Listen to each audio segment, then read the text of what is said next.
Hello. હવે આપણો રાબેતા મુજબ સદગુરુ મહારાજની જય. પ્રશ્નમાં એમ કે આ સદગુરુ શરણ એમાં શું લાભ? હા, કે સદગુરુ શરણમાં લાભ શું? તો પરમાત્મા સદગુરુ સંતની કૃપા થકી સમાધાન વિશે વિચારીએ તો સદગુરુ શરણમ સદા સુખકારી.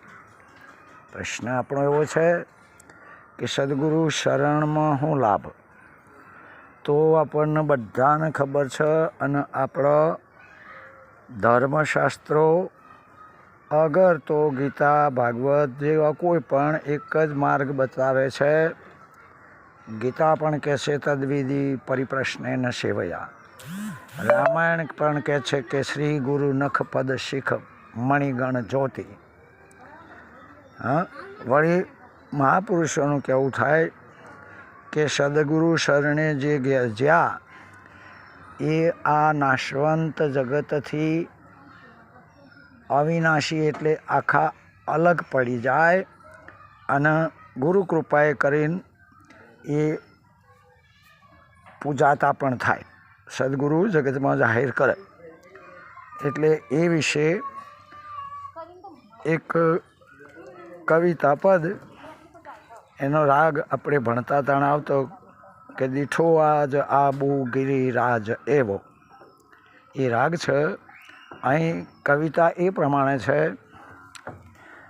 કે સદગુરુ શરણમ સદા સુખકારી નચ તાપ ભારેર નવા દુઃખકારી નાહમ મમે ત્વમ ન વર્તી વિકારી નચ નામ નામે અહમ બ્રહ્મ પારી ન વૈ સાક્ષ સાક્ષમ ન વા જીવૈષમ ન વા જડ ચૈતન્ય ન વા ગુણ વિષયમ ન મે પ્રાણદશમમ ન પુરુષમ ન નારી ન ચ નામ નામે અહમ બ્રહ્મ પારી ન કર્તા ન ભોક્તા ન ન્યાયી ન જ્ઞાતા સદા શોધરૂપમ ન ધ્યાનમ ન ધ્યાતા ન જ્ઞાનમ ન જ્ઞાતા નહમ બ્રહ્મચારી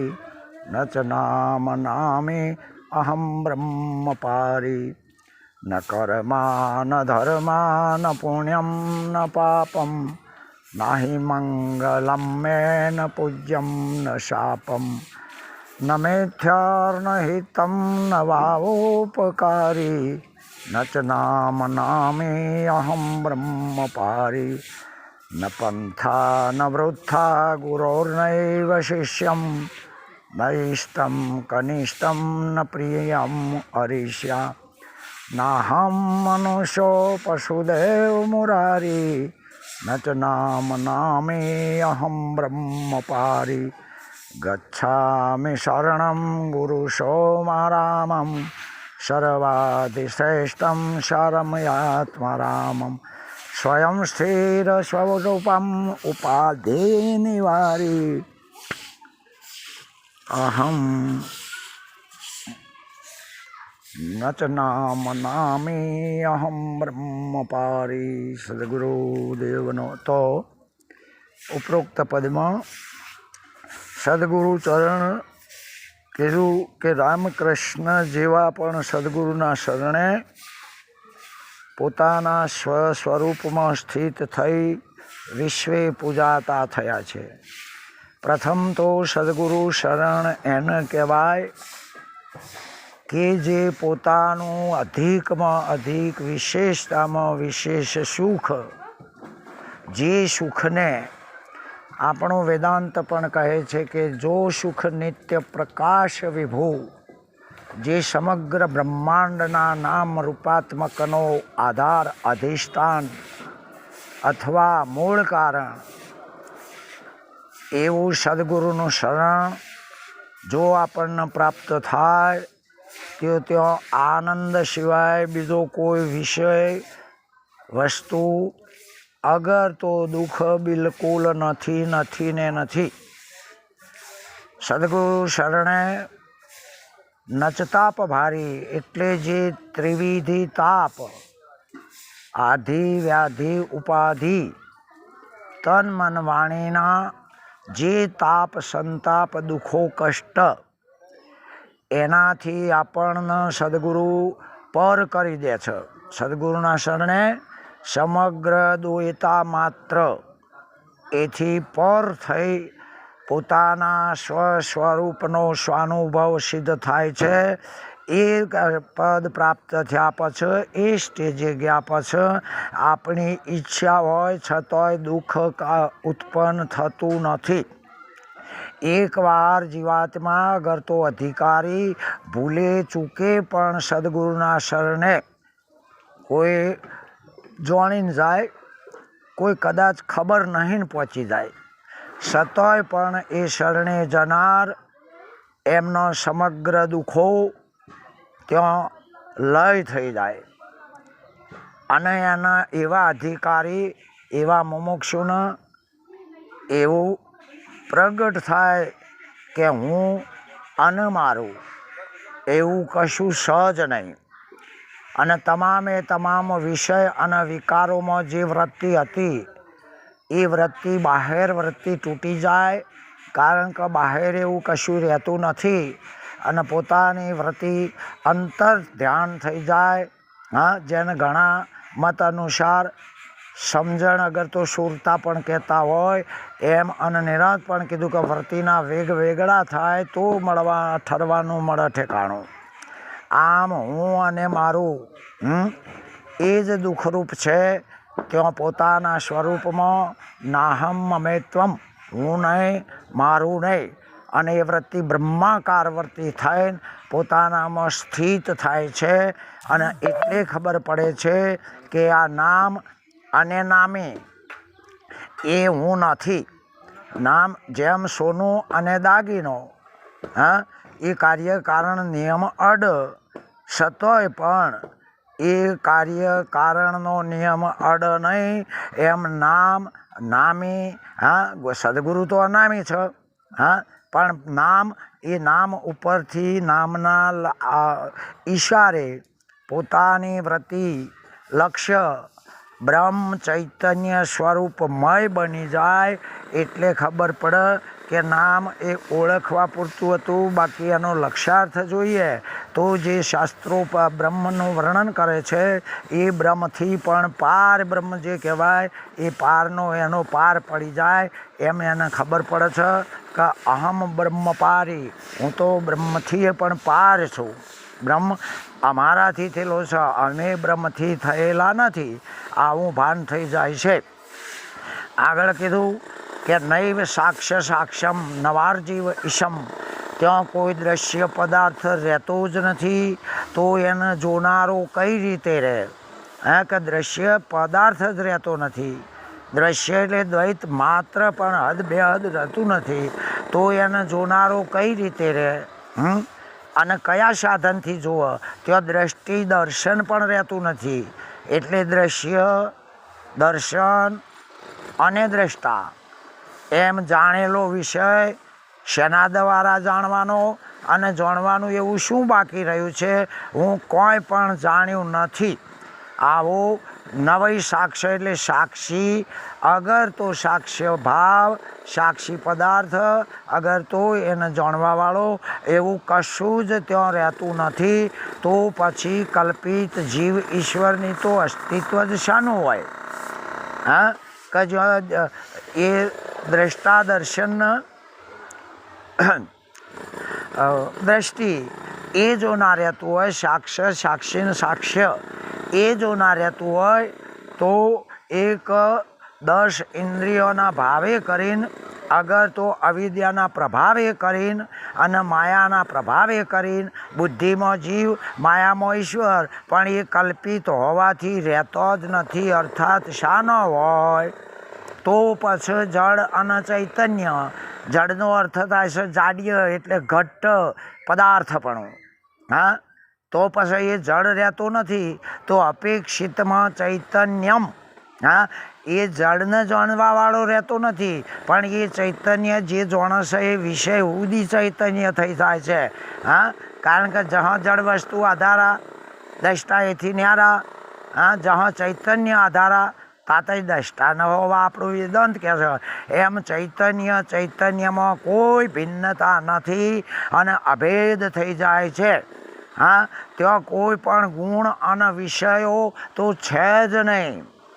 હા, આગળ કીધું 5 પ્રકારના પ્રાણ, 5 ઉપપ્રાણ. હા, આ પ્રાણનું વિભાજન અગર તો પ્રાણ એવું પણ ત્યાં સાબિત થતું નથી, તો પછી આ નર અને નારી અથવા તો નાન્યતર એ ત્રિપુટી આખી ત્યાં આવતી નથી. એ રીતે સભાન થવાય છે કે હું નામે નથી, પણ હું એ બ્રહ્મથી પાર છું.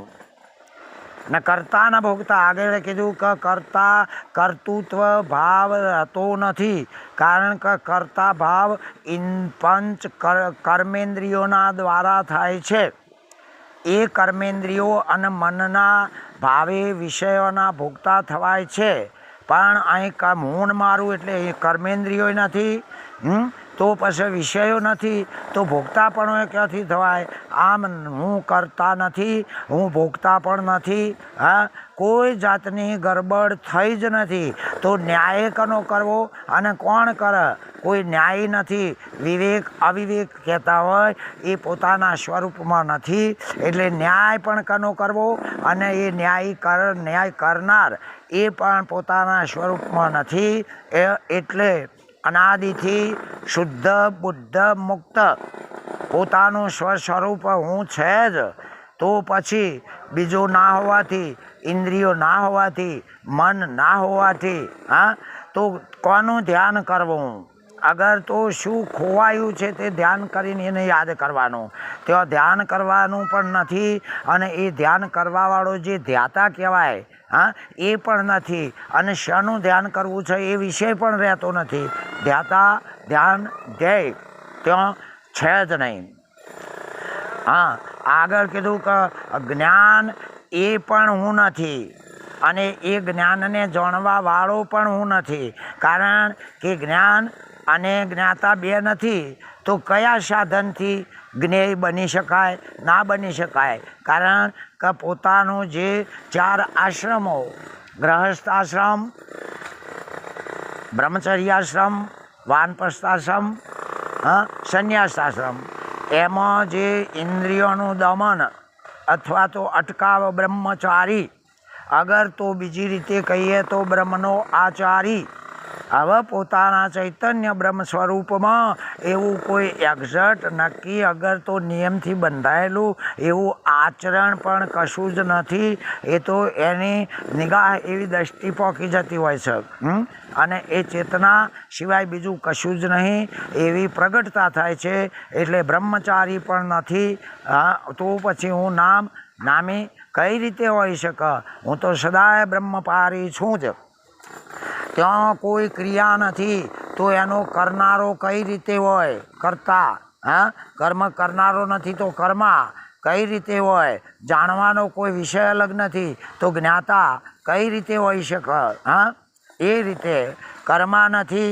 હવે કોઈ પણ વિષય ધારણ કરે એવું છે જ નહીં. જો ધારણ કરીએ ધ્રુવ ઇતિ ધર્મ, તો ધારણ કરીએ તો એથી કરીને સાધારણ કારણ લાગવું પડે.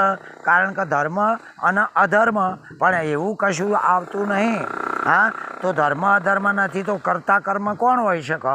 હા, પરિણામે એનું ફળ પણ જેમ વૃક્ષે છે જ નહીં. હા, આંબો છે જ નહીં, તો કેરી કઈ રીતે આવે? તો કર્મ કઈ રીતે આવે? પાપ પુણ્યનું ભોગવવાનું કઈ રીતે આવે? એવું કશું છે જ નહીં. હા, નાહી મંગલમ, હું એકલો જ છું. હવે કશું બગડે એવું છે ને બગડ્યું નથી, તો મંગલ પણ કોનું કરવું અને કનું કરવું? હા, ન પૂજ્યમ ન શાપમ.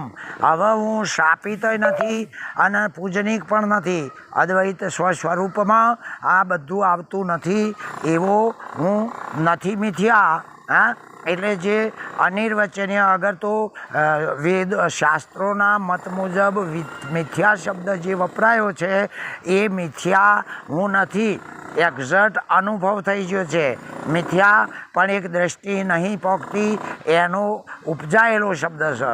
નહીં હિતમ, હવે હું કલ્યાણ કઈ રીતે ઈચ્છું મારું અને બીજાનું પણ કઈ રીતે દ્વૈત માત્ર પણ નથી, તો ઉપકાર પણ કોના ઉપર કરવો?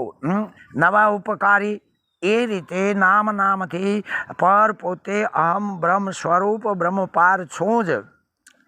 ન પંથા ન વૃથા, ગુરુને શિષ્ય હિમાલયમાંથી નીકળતી નદીઓ જેમ હોય એમ સગવડ પૂરતા સંપ્રદાયો હોય, પણ આ પોતાના સ્વરૂપમાં મત પંથ અને માન્યતા એવું કશું છે જ નહીં, એ ઉપજાયેલું છે. જે પોતાનું સ્વરૂપ પ્રાપ્ત થાય એના સિવાય બીજું છે જ નહીં, અને એ તો નકામું નથી. જે પ્રાપ્ત કરે એને ખબર પડે કે એ વૃથા નકામું છે કે કોઈ બીજી રીતે છે. ન પંથા ન વૃથા ગુરુને શિષ્યમ, ગુરુ અને સેવક એ પણ ત્યાં નથી એટલે નથી. અને ન ઇષ્ટમ કનિષ્ઠમ, હવે કોઈ એક્ઝેક્ટ એક જ આપણો ઇષ્ટ હોય, અગર તો બીજું દ્વેષવાળું હોય એ કનિષ્ઠ લાગે, અગર તો વાલું હોય એ પ્રિય લાગે, અગર તો વિષય દ્રષ્ટિ થાય તો અરિષ્યા થાય, એવું પણ ત્યાં નથી. એટલે જો કહેતા હોય કે પામર, વિષય, જિજ્ઞાસુ અને મુમુક્ષુ, તો આ ચારમાંથી હું મનુષ્ય જ નથી તો મૂળમાં. તો પશુ કઈ રીતે હોય, અવતારો કઈ રીતે ધર્યા હોય, જન્મો કઈ રીતે કર્યા હોય. અરે હું મોરારી પણ નથી, પરમાત્મા પણ હું નથી. હું ફક્ત નામેથી પર બ્રહ્મ પાર હું પોતે જ છું. એ સદગુરુના શરણની બાબત છે. ગચ્છામી શરણમ ગુરુ સોમારામમ, સદગુરુના શરણે સોમારામના શરણે ગયા પછી, એમનું શરણ સ્વીકાર્યા પછી, અગર તો જેને શરણ ગુરુનો સ્વીકાર્યો છે એ પછી ખબર પડે સર્વાધિશ્રેષ્ઠમ સારમ આત્મારામમ, જે આત્મા તત્વ છે, જે ચૈતન્ય તત્વ છે, જે બ્રહ્મલક્ષણા છે, એનાથી અધિક કોઈ છે જ નહીં અને એનાથી ઉતરતું પણ કોઈ નથી. સર્વાધિશ્રેષ્ઠમ સારમ, સાર જેમ શેરડીનો સાર સાકર પડી જાય નામ, એમ સારનો એ સાર, મહાસાર એ જ હું છું. અને જેને બ્રહ્મની લક્ષણાથી એની પ્રાપ્તિ થાય. સ્વયં સ્થિર સ્વરૂપમ, હું અચ્યુત થયો જ નથી, એટલે સ્વરૂપથી નીચે ઉતર્યો જ નથી, ગાડી પાટા પરથી ઉતરી જ નથી, તો એક્સિડન્ટનો પ્રસંગ જ નથી. એમ અસ્થિર થયા જ નથી, ભાન તો પછી થાય છે. એવો પોતે સ્થિત સ્વરૂપમાં છું. અને એ ભાન થતો જેમ રવિ ઉગતો રજની રહેતી જ નથી, કોઈ અપીલ ચાલતી નથી, અપીલ કરવા રહેતી જ નથી, તો એમ કોઈ પણ પ્રકારની ઉપાધિ ગુરુ કૃપાએ બાદ થઈ જાય છે, આપણે બાદ કરવી નથી. એ રીતે આપણે અગર તો સદગુરુ શરણે જનાર, નામેથી બ્રહ્મથી પાર, એ રીતે હું બ્રહ્મ પાર છું. આવો સદગુરુ શરણ સદા હિતકારી એવો કહેવાનો આ પદનો, અગર તો મહાપુરુષ વિદ્વાનોનો, સદગુરુ સંતનો આ એક સિદ્ધાંત છે. તત્સત પરમાત્મા સદગુરુ મહારાજનો જય.